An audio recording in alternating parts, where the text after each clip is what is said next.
வாழ்க வையகம், வாழ்க வளமுடன். அனைத்து உறவுகளுக்கும் இனிய வணக்கம். நிகழும் ஸ்ரீ மங்களகரமான குரோதி ஆண்டு ஜூலை மாதம் 17ஆம் தேதி புதன்கிழமை அன்று அனுசம் நட்சத்திரத்தில் ஏகாதசி திதியில் சுப்பிரம் நாமயோகத்தில் வணிசை கரணத்தினில் சித்த யோகம் கூடிய நன்னாளில் இந்த மகத்தான ஆடி மாதம் பிறக்கிறது. ஆடி மாதம் என்றதும் நம் நினைவுக்கு வருவது ஆடிப்பெருக்கு மட்டும்தான். ஆனால் இந்த ஆடி மாதத்தில் நிறைய சிறப்பு அம்சங்கள் உள்ளன. ஆடி செவ்வாய், ஆடி வெள்ளி, ஆடி பூரம், ஆடி அமாவாசை என வரிசையாக நிறைய தினங்கள் கொண்டாடப்படுகிறது. நிறைய சுப தினங்கள் வந்தால் கூட இந்த ஆடி மாதத்தில் யாரும் சுப நிகழ்ச்சிகளை நடத்துவதில்லை. திருமணம் மற்றும் வளைகாப்பு போன்ற சுப நிகழ்ச்சிகளை இந்த மாதத்தில் வைப்பதில்லை. புதுமண தம்பதிகளையும் இந்த மாதத்தில் பிரித்து வைப்பது உண்டு. இந்த ஆடிப்பெருக்கு திருவிழாவின் போது புதுமண தம்பதிகள் புதிய மஞ்சள் கயிறுகளை மாற்றிக்கொள்வார்கள். இந்து ஜோதிடத்தின்படி ஆடி மாதம் ஒரு அசுபமான மாதமாக பார்க்கப்படுகிறது.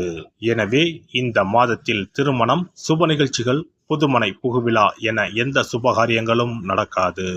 இந்த ஆடி மாதத்தை ஒரு சூன்ய மாதம் என்றும் கூறுவார்கள். ஆடி மாதத்தை ஒரு சூன்ய மாதமாக பார்த்தாலும் இந்த மாதத்தில் ஏராளமான பூஜை மற்றும் விரதம் மேற்கொள்ளப்படுகிறது. இந்த மாதத்தில்தான் சக்தி தேவிகளையும் பைரவர், வாராகி, நரசிம்மர், மகிஷாசுர மர்த்தினி, துர்க்கை அம்மன் போன்றோர்களை பக்தர்கள் மறக்காமல் வழிபடுகின்றனர். எனவே ஆடி மாதத்தில் நிறைய சிறப்பம்சங்களும் இருக்கத்தான் செய்கின்றன. ஆடி மாத கிரகநிலை என எடுத்துக்கொண்டால் ரிஷபத்தில் குருவும் செவ்வாயும், கடகத்தில் புதன், சுக்கிரன், சூரியனும், கன்னியில் கேது பகவானும், கும்பத்தில் சனியும், மீனத்தில் ராகு பகவானும் உள்ளனர். இம்மாத கிரக பெயர்ச்சி என பார்த்தால் ஆடி மாதம் 3ஆம் தேதி புதன் பகவானும் 15ஆம் தேதி சுக்கிர பகவானும் இடப்பெயர்ச்சி ஆகின்றனர். அதைத் தொடர்ந்து 20ஆம் தேதி புதன் பகவான் வக்கிரம் அடைகிறார். ஆக புதனும் சனியும் இம்மாதம் வக்கரத்தில் சஞ்சாரம் செய்கின்றனர். இந்த கிரக அமைப்பினால் உங்கள் வாழ்வில் உண்டாகும் சுப மற்றும் அசுப பலன்கள் என்ன என்பதனை பற்றி காண்போம். மனதில் ஒன்று வைத்துக்கொண்டு வெளியில் ஒன்று பேசாத குணமுடைய தனுசு ராசி அன்பர்களே, இந்த மாதம் தன்னம்பிக்கை வளரும். பணவரவு திருப்தி தரும். வாய்க்கு ருசியான உணவு கிடைக்கும். வாக்கு வன்மை அதிகரிக்கும். சொன்ன சொல்லை காப்பாற்றுவீர்கள். ஆனாலும் தேவையற்ற வீண் பேச்சுக்களை தவிர்ப்பது நல்லது. அறிவுத்திறன் அதிகரிக்கும். பெயருக்கும் புகழுக்கும் பங்கம் வரலாம். கவனம் தேவை. தொழில் வியாபாரத்தை பொறுத்தவரை வளர்ச்சி பெருகும். இதுவரை இருந்த தொய்வு நீங்கும். லாபம் அதிகரிக்கும். இனிமையான பேச்சின் மூலம் வாடிக்கையாளர்களை தக்க வைத்துக் கொள்வீர்கள். முயற்சிகளில் சாதகமான பலன் கிடைக்கும். காரியங்களை செய்து முடிப்பதில் திறமை வெளிப்படும். பணவரத்து கூடும். உத்தியோகத்தில் இருப்பவர்களுக்கு புதிய பதவி தேடி வரும். வேலை தேடுபவர்களுக்கு வேலை கிடைக்கும். கூடுதல் பணி காரணமாக உடல் சோர்வு உண்டாகலாம். சக ஊழியர்களுடன் வாக்குவாதங்களை தவிர்ப்பது நல்லது. குடும்பத்தில் இருந்த பிரச்சனைகள் தீரும். கணவன் மனைவிக்கு இடையே திருப்தியான உறவு காணப்படும். பிள்ளைகள் கல்வியிலும் மற்ற வகையிலும் சிறந்து விளங்குவார்கள். பகைவர்களால் ஏற்பட்ட தொல்லைகள் நீங்கும். பெண்களை பொறுத்தவரை திட்டமிட்டபடி எதையும் செய்து முடிப்பீர்கள். மனோதிடம் கூடும். கலைத்துறையினரை பொறுத்தவரை கவனமாக பேசி பழகுவது நல்லது.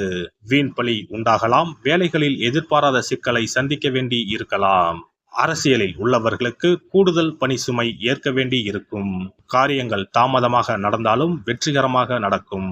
எதிர்பார்த்த கடன் வசதிகள் கிடைக்கும். புதிய பதவிகள் வரும். மாணவர்களுக்கு கல்வியில் வெற்றி பெற எடுக்கும் முயற்சிகள் யாவும் சாதகமான பலன் தரும். சக மாணவர்களுடன் நல்லுறவு காணப்படும். நட்சத்திர பலன்கள்.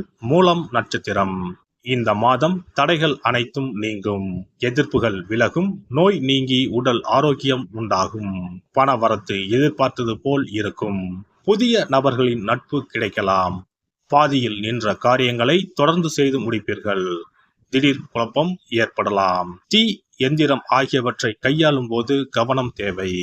பூராடம் நட்சத்திரம். இந்த மாதம் தொழில் வியாபாரத்தில் எதிர்பார்த்த லாபம் கிடைத்தாலும் அதிகமாக உழைக்க வேண்டியிருக்கும். சரக்குகளை அனுப்பும் போது கவனம் தேவை. உத்தியோகத்தில் இருப்பவர்கள் கூடுதல் கவனத்துடன் செயலாற்றுவது நல்லது. குடும்பத்தில் சிறு சிறு சண்டைகள் உண்டாகலாம். கணவன் மனைவி ஒருவருக்கொருவர் அனுசரித்து செல்வது நல்லது. பிள்ளைகளிடம் அன்பாக நடந்து கொள்வது நன்மை தரும். உத்திராடம் நட்சத்திரம். இந்த மாதம் மனதில் திடீர் குழப்பம் ஏற்பட்டு நீங்கும். சமையல் செய்யும் போதும் மின் சாதனங்களை இயக்கும் போதும் கவனம் தேவை. முயற்சிகள் சாதகமான பலன் தரும். பணவரத்து அதிகரிக்கும். தொழில் தொடர்பான காரியங்களை யோசித்து செய்வது நல்ல பலன் தரும். வீண் கவலை ஏற்பட்டு நீங்கும். பணவரத்து திருப்தி தரும். புத்தி சாதுரியத்தால் எல்லாவற்றையும் சமாளித்து வெற்றி காண்பீர்கள். தட்சிணாமூர்த்தியை வியாழக்கிழமையில் நெய் தீபம் ஏற்றி வணங்க எதிர்பார்த்த பணவரத்து இருக்கும். செயல்திறமை அதிகரிக்கும். சிறப்பு தொகுப்பு. ஆடி மாத சிறப்புகள் மற்றும் வழிபாடு தொடர்பான சில குறிப்புகளை பற்றி காண்போம். ஆடி மாதத்தில் சிவனின் சக்தியை விட பார்வதியின் சக்தி அதிகமாக இருக்கும் என்பது ஐதீகம். ஆடி மாத அமாவாசை அன்று மறைந்த முன்னோர்களுக்கு பிதுர் கடமைகளை செய்தால் ஆண்டு முழுவதும் பித்ருக்களுக்கு கடன் கொடுத்த பலன் கிடைக்கும். ஆடி மாதம் சுக்லா தசமியில் திக் தேவதா விரதம் இருக்க வேண்டும். அன்று திக் தேவதைகளை அந்தந்த திக்குகளில் வணங்கி பூஜித்தால் நினைத்தது நடக்கும். ஆடி மாதம் சுக்லபட்ச ஏகாதசி முதல் கார்த்திகை மாதம் சுக்லபட்ச ஏகாதசி வரை மாத உபவாசம் இருப்பது குடும்பத்தில் அமைதியை ஏற்படுத்தும். ஆடி மாத செவ்வாய்க்கிழமைகளில் கோவிலில் எலுமிச்சப்பழ விளக்கு ஏற்றினால் கூடுதல் பலன்கள் கிடைக்கும். ஆனால் எலுமிச்சப்பழ விளக்குகளை ஒருபோதும் வீட்டில் ஏற்றக்கூடாது. வளர்பிறை துவாதசி நாளில் தொடங்கி கார்த்திகை மாதம் வளர்பிறை துவாதசி நாள் வரை பெண்கள் துளசி பூஜை செய்து வந்தால் நினைத்தது நடைபெறும். வீட்டில் சகல செல்வங்களும் குவியும். ஆடி மாதம் செவ்வாய் வெள்ளிக்கிழமைகளில் காமாட்சி தேவியை வணங்கினால் திருமண தடைகள் விலகி சுபம் உண்டாகும். ஆடி மாதம் முழுவதும் மீனாட்சியை வழிபட்டால் குடும்பத்தில் அமைதி ஏற்படும். ஆடி மாதம் முத்துமாரியம்மனை மனமுருக வழிபட்டால் திருஷ்டிகள் விலகிவிடும். ஆடி மாதம் சுக்ல துவாதசியில் மகா விஷ்ணுவை நினைத்து விரதம் இருந்தால் செல்வம் பெருகும். ஆடி மாதம் சுக்லபட்ச ஏகாதசி தினத்தன்று அன்னதானம் செய்தால் சகல பாக்கியங்களும் கிடைக்கும். இம்மாதம் ஏகாதசி துவாதசி நாட்களில் அரச மரத்தை சுற்றி வந்து வழிபட்டால் வாழ்வில் மகிழ்ச்சி உண்டாகும். ஆடி மாத வெள்ளிக்கிழமைகளில் மகாலட்சுமியை வழிபட்டால் வீட்டில் செல்வம் சேரும். இம்மாதம் ஏதாவது ஒரு வெள்ளிக்கிழமை அம்மனை ஆவாகனம் செய்து வீட்டுக்கு வரவழைத்து வழிபடுவது சிறப்பை தரும். ஆடி மாதம் குத்து விளக்கை லட்சுமியாக பாவித்து அலங்கரித்து வழிபடுதல் வேண்டும். ஆடி மாதம் அம்மனுக்கு பால் பாயசம் சர்க்கரை பொங்கல் வைத்து வணங்குதல் வேண்டும். அம்மனை வழிபடும் போது மறக்காமல் லலிதா சகஸ்ரநாமம் சொல்ல வேண்டும். இம்மாதம் வீட்டில் சிறப்பு பூஜைகள் செய்யும் போது சிறு பெண் குழந்தைகளை அம்மனாக பாவித்து உணவு கொடுத்து ரவிக்கை சீப்பு குங்குமச்சிமிழ் கண்ணாடி வளையல் தாம்பூலம் கொடுக்க வேண்டும். இம்மாதம் அம்மனுக்கு சாற்றப்படும் வளையல்களை பெண்கள் அணிந்து கொண்டால் திருமண பாக்கியம் குழந்தை பாக்கியம் சகல நலன்களையும் நீங்காத செல்வத்தையும் பெறலாம். ஆடி மாத வெள்ளிக்கிழமைகளில் அதிகாலையில் எழுந்து குளித்து தூய ஆடை அணிந்து சாணத்தை பிள்ளையராக பிடித்து செவ்வரளி செம்பருத்தி அருகு கொண்டு சூரிய உதயத்திற்கு முன்னர் விநாயகரை பூஜிக்க வேண்டும். வாழை இலை மீது நெல்லை பரப்பி அதன் மீது கொழுக்கட்டை வைத்து விநாயகரை வழிபட செல்வம் கொளிக்கும்.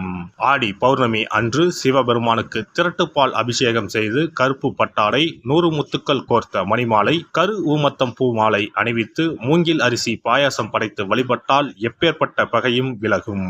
பொதுவாகவே வெள்ளிக்கிழமைகள் அம்பாளுக்குரிய சிறந்த நாட்களாகும்.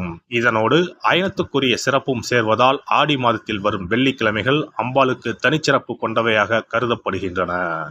எல்லாம் வல்ல இறையருளால் நீங்களும் உங்கள் அன்பு குடும்பமும் உடல் நலம் நீலாயுள் நிறை செல்வம் உயர் புகழ் மெய்ஞானம் ஓங்கி வாழ்க வளமுடன்.